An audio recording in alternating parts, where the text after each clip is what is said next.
সরকারি জমি দখল, জাল খতিয়ান, পাট্টার জমি দখল করে বিক্রি, নদীর চর দখল বন্ধ করা সহ একাধিক দাবি দেওয়া নিয়ে আন্দোলনে নামল বাম দল সমূহ।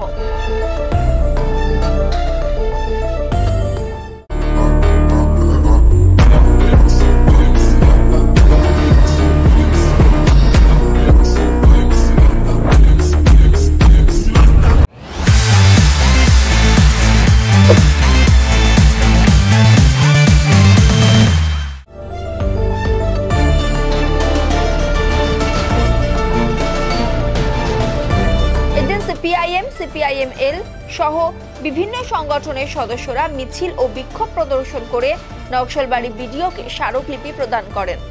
স্মারকলিপিতে হাতে ঘিসার শেবদুল্লাহ এলাকায় লুৎফু সাঁওতাল নামে এক ব্যক্তির জমি ফিরিয়ে দেওয়া, মনিরামে নদীর চর দখল ও বিক্রির চক্রান্ত হচ্ছে তা বন্ধ করা, বর্গাদারদের উচ্ছেদ করার পাশাপাশি গোসাইপুরে শ্মশান ঘাটের জমি অধিগ্রহণ করে সলিড ওয়েস্ট ম্যানেজমেন্ট করার চক্রান্ত করা হচ্ছে, এসব বন্ধের দাবি জানানো হয়েছে। এছাড়াও নকশালবাড়ি বিএলআরও এর অভিযোগের ভিত্তিতে ৩ জনকে গ্রেফতার করা হলেও বাকিরা এখনো অধরা কেন, এই নিয়ে প্রশ্ন তোলেন বিক্ষোভকারীরা। জমি সংক্রান্ত মামলায় গ্রেফতার নকশালবাড়ি পঞ্চায়েত সমিতির কর্মাধ্যক্ষকে পদ থেকে সরানোর দাবি সহ গোটা ঘটনার তদন্তের দাবি জানান বাম দল সমূহের নেতারা। ৬ দফা দাবিতে ডেপুটেশন আজকে দিলাম। মূলত যে বিষয়টা হচ্ছে, শিলিগুড়ি সাব ডিভিশন মহকুমা জুড়ে জমি লুট হচ্ছে, প্রতিদিন খবরের কাগজে শিরোনামে থাকছে। আমাদের এই পঞ্চায়েত সমিতির ভূমি কর্মাধ্যক্ষ আজকে পুলিশ হেফাজতে, লজ্জার ব্যাপার। আমাদের এটা একটা সম্মানীয় জায়গা, সত্যি মিথ্যা পরে বেরোবে কি হবে, কিন্তু সে তো পুলিশ হেফাজতে আছে এখন এই মুহূর্তে। এবং আরও এরকম ভুরি ভুরি, শুধু ওই চুনোপুটি নেতারা জেলে থাকলে হবে না। আমরা বলছি রাঘব বোয়াল যারা, আরও বড় যারা ৬০০ বিঘা নিয়ে জমি নিয়ে যারা শিউবর সুরজবরের জমি যারা প্লটিং করছে, তাদের কাছেও হাতটা বাড়ানো উচিত প্রশাসন, তাদেরও অ্যারেস্ট করা উচিত। আমরা ৬ দফা দাবির মধ্যে লুৎফু সাঁওতালের জমি তার ওয়ারিসদের কাছে ফেরত দেওয়া হোক ১ নম্বর দাবি ছিল আমাদের। আমরা বলছি সেই জমিতে সরকারি বোর্ড লাগিয়ে দেওয়া হয়েছে। ২ নম্বর দাবিতে আমাদের আছে শিউবর সুরজবর এলাকা, বড় মনিরাম এলাকা। বড় মনিরাম এলাকায় ৯৯ বিঘা জমি বিক্রি হয়ে গেল কয়েক কোটি টাকায়, সেই পুরনো জোরদারদের জমি দেখিয়ে। সেখানে যারা আধিয়ার বর্গাদার, সেই বর্গাদারদের উচ্ছেদের চেষ্টা হচ্ছে। আমরা বলছি বর্গাদারদের চাষের অধিকার দিতে হবে, তারা চাষ করে, চাষের অধিকার তাদের দিতে হবে। শিউবর সুরজবরে এরকম ৬০০ বিঘা জমি। গোসাইপুর এলাকায় ভরত সিং মৌজায় শ্মশানের জমিতে বোর্ড লাগানো হয়েছে। গোসাইপুর জিপি এলাকায় লালমন মৌজায়, সেখানে শ্মশানের জমিতে রাজবংশী সম্প্রদায়ের শতবর্ষ প্রাচীন একটা সমাধিস্থল, সেটার মধ্যে বোর্ড লাগিয়ে দেওয়া হচ্ছে। সেখানে ডাম্পিং গ্রাউন্ড তৈরি করা হবে বলছে। ঘুষুরু মৌজায় আদিবাসীরা বংশ পরম্পরায় চাষ করে জমি, সেই জমিতে গিয়ে সরকারি বোর্ড লাগিয়ে দেওয়া হচ্ছে। এইগুলির বিরুদ্ধে প্রতিকার চেয়ে বিডিওর কাছে আমরা জানিয়েছি ক্রিমিনাল কেসে জড়িত কোনো জনপ্রতিনিধি সে বহাল তবিয়তে অফিস করছে, এটা হতে পারে না, ব্যর্থহীন ভাষায় বলছি।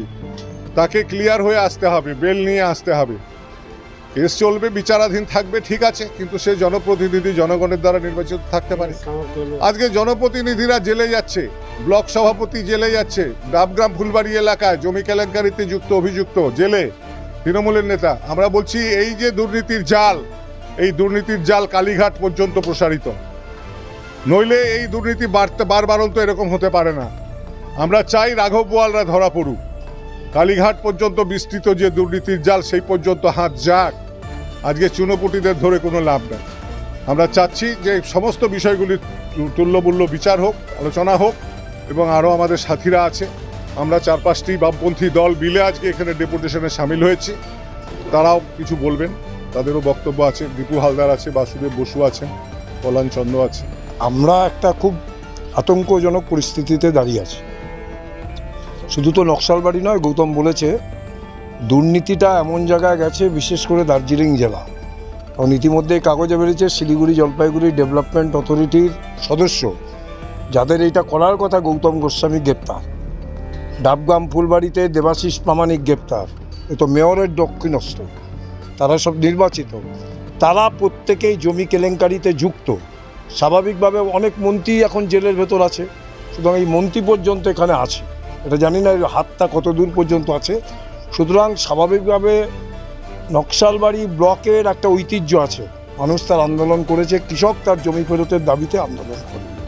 আজকে আমরা এই লোক নিয়ে বিডিও দপ্তরে তাৎক্ষণিক প্রতিক্রিয়া হিসাবে ডেপুটেশন দিলাম, কিন্তু যদি এটা সমাধান না হয় তাহলে কিন্তু এটা একটা বড় ধরনের অভিযান এবং এই দাবি আদায়ের জন্য, জমি দখলের জন্য, মানে তার জমি সে যাতে ফেরত পায় এবং সরকার যেভাবে খাস জমি এটা যেহেতু, এবং সমস্ত বিএলআরও দপ্তর যারা ঘুঘুর বাসা, যারা এই শুনছিলাম নিরুদ্ধার কাছে শ্মশানের জমি তার পাট্টা উধাও কে করেছে, তার মানে মন্ত্রী পরিষদ বর্গ থেকে পঞ্চায়েত সমিতির লোকেরা, পূর্ত কর্মাধ্যক্ষ অ্যারেস্ট হচ্ছে, কোন ঘোষকে নাকি এখন খুঁজে বেড়াচ্ছে, ইত্যাদি ইত্যাদি। স্বাভাবিকভাবে এই সরকারের চরম দুর্নীতির বিরুদ্ধে, এর বিরুদ্ধে আজকে আমরা বাম দলসমূহ ডেপুটেশন দিয়েছি। আগামী দিনে এই অধিকার রক্ষার আন্দোলনকে আমরা একটা বড় জায়গায় নিয়ে যাব।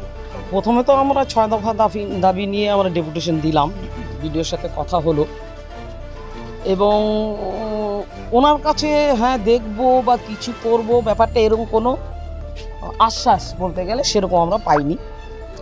তবে আমাদের তরফ থেকে এটা বলে দেওয়া হয়েছে যে বিশেষ করে যেহেতু আমরা 1 নম্বরের দাবিতে যেটা রেখেছি যে লুত্রু সাঁওতালের জমি, যেটা 76 সালে বিধানচন্দ্র রায়ের আমলে যে লুত্রু সাঁওতালকে যে পাট্টা দেওয়া হয়েছিল, যে জমি সিদ্ধার্থ শঙ্কর রায়ের জমানায়, সেই জমি লুত্রু সাঁওতালকে ফিরিয়ে দিতে হবে, সেখানে সরকারি বোর্ড লাগানো হয়েছে। এবং সে জমি যদি বিডিও সে যদি উদ্যোগ না নেয় লুত্রু সাঁওতালদের ওয়ারিশদেরকে ফিরিয়ে দেওয়ার ব্যাপারে, আমরা এটা পরিষ্কার বলে দিয়েছি, তাহলে ওই জমিতে আমরা ঢুকে যাব। আমরা সেই জমি আমরা ঢুকবো লোকজন নিয়ে এবং চাষাবাদ করে লুত্রু সাঁওতালের যে ওয়ারিশরা রয়েছে তাদের হাতে আমরা সেই জমি সঁপে দেব। এক, এবারে দেখুন শ্মশান ঘাটে বোর্ড লাগিয়ে দিচ্ছে, তো অদ্ভুত একটা ব্যাপার। শাসক দলের নেতারা 100 একর ভেষ জমি বিক্রি করে কোটি কোটি টাকা ইনকাম করছে, বিএলআরও দপ্তরের নজর ওই জায়গায় যাচ্ছে না। কোথায় শ্মশান ঘাট, কোথায় মেচির চরে সাধারণ মানুষ চাষাবাদ করে খাচ্ছে, তাদেরকে পাট্টা দিয়ে দেওয়া, তাহলে ওরা কিছুটা জমির উপরে নির্ভরশীল হয়ে পরিবার পরিজন নিয়ে চলতে পারে, কিন্তু সেটা না। এবং বিশেষ করে মেচির চরে যে প্লটিং হয়েছে এবং সেই যে মেচির চর যে কেনাবেচা হয়েছে সেটাতেও কিন্তু শাসক দলের নেতারা যুক্ত রয়েছে। এবং আমরা বলেছি এটাকে তদন্ত করে দোষী সাব্যস্ত হলে তাকে কঠোরতম সাজা দিতে হবে। তার পাশাপাশি যে দাবিটা আমরা, এই যে লুত্রু সাঁওতালের জমি নিয়ে যে এই একটা ঝড় উঠেছে, তারপরে আমরা দেখলাম 2 জন প্রথমে অ্যারেস্ট হলো, তারপর পূর্ত কর্মাধ্যক্ষ অ্যারেস্ট হলো, কিন্তু আরও তো মোট 10 জনের নামে এফআইআর হয়েছিল, 3 জন অ্যারেস্ট হলো, 7 জন কবে অ্যারেস্ট হবে?